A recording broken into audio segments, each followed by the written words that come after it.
Hello guys, welcome back to my YouTube channel. This is Akshay from Palakkad and P O. ഞാനിന്ന് പോകുന്നത് ചിങ്ങഞ്ചിറയിലേക്കാണ് guys. അതായത് പാലക്കാട് ജില്ലയിലെ കൊല്ലങ്കോട് സ്ഥിതി ചെയ്യുന്ന ഒരു പ്രകൃതി ക്ഷേത്രമാണ് ഈ ചിങ്ങഞ്ചിറ.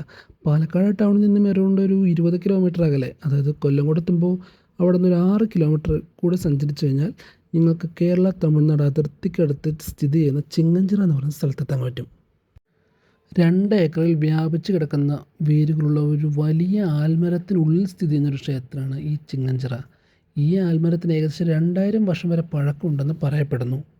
മനുഷ്യന്മാരുടെയും മൃഗങ്ങളുടെയും ആരോഗ്യത്തിനും ക്ഷേമത്തിനും വേണ്ടി ആരാധിക്കപ്പെടുന്ന കറുപ്പുസ്വാമിയാണ് ഇവിടുത്തെ പ്രധാന ദേവൻ. ഭക്തർ ആടിനെയും കോഴിനെയും ബലിയർപ്പിക്കുകയും സന്താന സൗഭാഗ്യത്തിനും വീടിനും വേണ്ടി പൂജ നടത്തുകയും ചെയ്യുന്നതാണ് ഇവിടുത്തെ പ്രധാന ആചാരം. മാത്രമല്ല, ഇവിടെ നിന്ന് അവർ കുക്ക് ചെയ്യുന്ന അതേ ഫുഡ് ഇവിടെ നിന്ന് കഴിക്കുകയും ചെയ്തിട്ടാണ് അവരിവിടെ നിന്ന് പോകുന്നത്. ഒരു ജോബ് ലഭിച്ചതിന് ശേഷം ഇവിടുത്തെ മരത്തിൻ്റെ വേരുകളിൽ ഒരു ക്ഷേത്രമണി കെട്ടിത്തൂക്കുന്നതിനെയാണ് മണികെട്ടൽ എന്ന ആചാരത്തിൽ അറിയപ്പെടുന്നത്. മാത്രമല്ല, മലയാളം കലണ്ടർ പ്രകാരം നടത്തുന്ന ബലിതർപ്പണം, പൊങ്കാല, സരസ്വതിയാഗം എന്നിവ ഉൾപ്പെടെ പല ഉത്സവങ്ങൾ ഈ അമ്പലത്തിൽ വെച്ച് നടത്തുന്നുണ്ട്. എന്തുകൊണ്ട് നേച്ചർ ഫ്രണ്ട്ലി ആയിട്ടുള്ള ഒരു സ്ഥലമാണ് ഗൈസ് ഇത്. ഈ മരങ്ങൾ നമുക്ക് ശ്രദ്ധിച്ചാൽ തന്നെ അറിയാൻ കഴിയും. എല്ലാ മരങ്ങളും ഒന്നിനോടൊന്ന് ഇൻ്റർ കണക്റ്റഡ് ആയിട്ട് നിൽക്കുന്നത്. അതുകൊണ്ട് നല്ലൊരു തണലാണ് ഗൈസ് ഇവിടെ പോകുമ്പോൾ തന്നെ. എത്ര വലിയ ചൂടിനകത്തോട്ട് പോയാലും അകത്തൊരു ചെറിയൊരു തണുപ്പ്, നമുക്ക് ആശ്വസിക്കാൻ പറ്റുന്നൊരു തണുപ്പ് അകത്തുണ്ടാവാറുണ്ട് എപ്പോഴും. ഈ സ്ഥലം സ്ഥിതി ചെയ്യുന്നത് കേരളത്തിൻ്റെയും തമിഴ്നാടിൻ്റെയും ബോർഡറിന് അടുത്തായതുകൊണ്ട് തന്നെ കേരളത്തിൽ നിന്നും തമിഴ്നാട്ടിൽ നിന്നും ഒരുപാട് ആളുകൾ ഈ സ്ഥലം കാണാനും ഇവിടെ തൊഴുതാനുമായിട്ട് വരുന്നുണ്ട്. പിന്നെ പ്രധാനപ്പെട്ട ഒരു കാര്യം എന്താണെന്ന് വെച്ചാൽ, ഇങ്ങോട്ട് വരുമ്പോൾ എല്ലാവരും പ്ലാസ്റ്റിക്കിൻ്റെ ഉപയോഗം മാക്സിമം കുറയ്ക്കണം.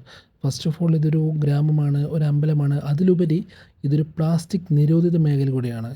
അതിൻ്റെ അർത്ഥം ഇവിടെ പ്ലാസ്റ്റിക് ഇല്ലെന്നല്ല, ഡെഫിനറ്റ്ലി ആൾ കൂടുന്നിടത്തും തീർച്ചയായും വാട്ടർ ബോട്ടിൽസും പാക്കറ്റ്സ് കവേഴ്സും ഒരുപാടുണ്ടാകും. ബട്ട് നമ്മളായിട്ട് ഇനി ഇത് കൂട്ടരുത്. ഇവിടെ എക്സ്പീരിയൻസ് ചെയ്യാൻ പറ്റിയ ബെസ്റ്റ് ടൈം എന്ന് പറഞ്ഞാൽ മോർണിംഗ് ആണ് ഗൈസ്. മോർണിംഗ് ഒരു 8 to 9 o'clock നിങ്ങളിവിടെ എത്തുകയാണെങ്കിൽ നല്ല അടിപൊളി എക്സ്പീരിയൻസ് ആയിരിക്കും നിങ്ങളിവിടെ നിന്ന് കിട്ടുക. കാരണം സമയം കഴിയും തോറും ഇവിടുത്തെ ക്രൗഡും ബഹളവും കൂടിക്കൊണ്ടേയിരിക്കും. മാത്രമല്ല, ഞങ്ങൾ ഇങ്ങോട്ട് നേരത്തെ വന്നു കഴിഞ്ഞാൽ ഇതിനടുത്തുള്ള സ്ഥലങ്ങളായ നെല്ലിയാമ്പതി കുന്നുകൾ, സീതാർകുണ്ട് വെള്ളച്ചാട്ടം, ചുള്ളിയാർ അണക്കെട്ട് തുടങ്ങിയ ഒരുപാട് സ്ഥലങ്ങളിൽ ഞങ്ങൾക്ക് പോകാനും വിസിറ്റ് ചെയ്യാനും കഴിയും. നെല്ലിയാമ്പതി കുന്നിൻ്റെ മുകളിൽ നിന്ന് താഴത്തേക്ക് കാണുന്ന ഭാഗമാണ് നമ്മളുടെ കൊല്ലംകോട് എന്ന് പറയുന്നത്. മാത്രമല്ല, റീൽസിലൂടെ ഫേമസ് ആയ ചെല്ലഞ്ചേട്ടൻ്റെ ചായക്കടയും ചിങ്ങഞ്ചിറ പോകുമ്പോൾ നമുക്ക് കാണാൻ കഴിയും. ഇനി മഴക്കാലം തുടങ്ങിക്കഴിഞ്ഞാൽ ഈ പാടശേഖരത്തിൻ്റെ നടുവിലൂടെ സഞ്ചരിക്കുമ്പോൾ കിട്ടുന്നൊരു വിഷ്വൽ ബ്യൂട്ടി, അത് മറ്റൊരു സ്ഥലത്തിനും പകരം വയ്ക്കാൻ കഴിയാത്തൊരു വൈബാണ് ഗൈസ്. അതാണ് പാലക്കാടിൻ്റെ സ്വന്തം Kollengode. So guys, thank you for watching. See you next video. By.